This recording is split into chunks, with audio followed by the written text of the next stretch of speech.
Hey y'all, this is Frank Etheridge, editor of Electric City, and I'm here in the Chattahoochee River with the executive director of the Chattahoochee River Conservancy, Chris Largent. How you doing this morning? Pretty good. Good day out here. Good, yeah.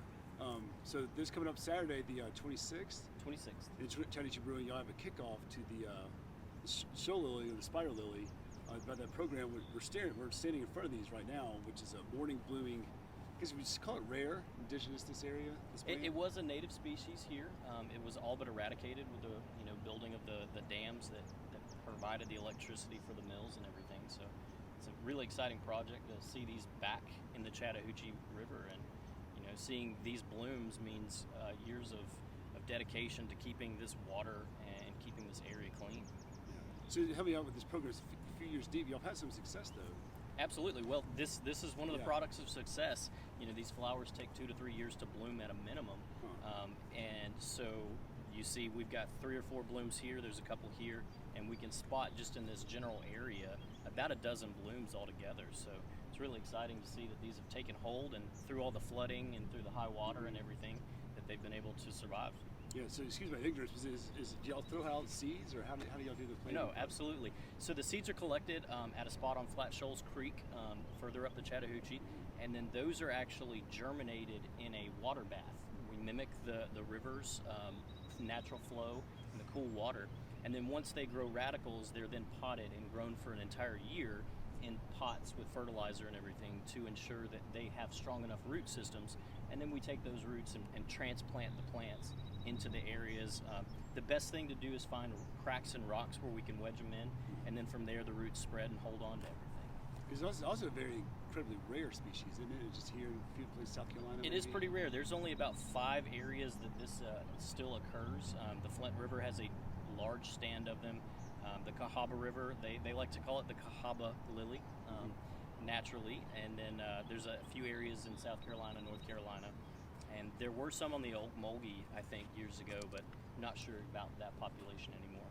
Yeah. So the event on Saturday is going to be it's a party, it's a fundraiser, but it's to start y'all's planting season. Is that right? What do you hope to achieve with that event? So the event mainly is a fundraiser, but also to raise awareness in the community about this project and about how they can support the project by either helping or through donations. We got a cool party planned with some custom beer from Chattahoochee Brewing, but that also is a kickoff to our planting season, which Sunday, the 27th, we will be out here in this area walking in instead of doing our normal rafting trips and planting a lot of plants alongside these colonies that are popping up. So it's a beautiful bloom. I always heard Mother's Day as far as when it comes out. Typically between Mother's Day and Father's Day is the peak of the season. You do have some late bloomers. I was just up at the put-in the other day and noticed a bloom that had popped up since we first went to count blooms. And all of these blooms just about have occurred since then. So we do have some late bloomers. They'll typically hang around before they start to wilt.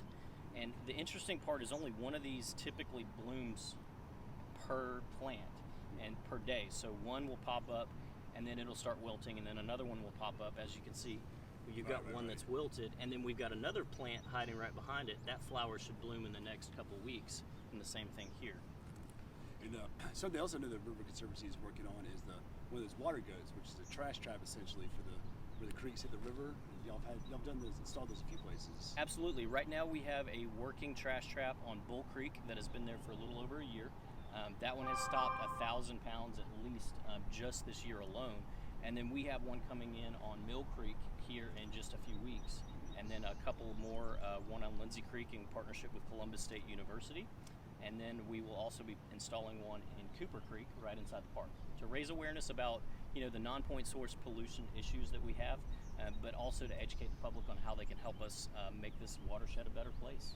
Non-point source pollution is like wash off, or is that actually trash? It's a little bit of everything. The trash that's collected on the roadsides washes down into storm drains, and then those drains during rains flush to the nearest creek and everything. So there's not a specific source. There's not one single pipe that's dumping it all. And it comes from a variety of sources. Again, the roadway, road trash, but also people litter on the streets and things like that. So yeah.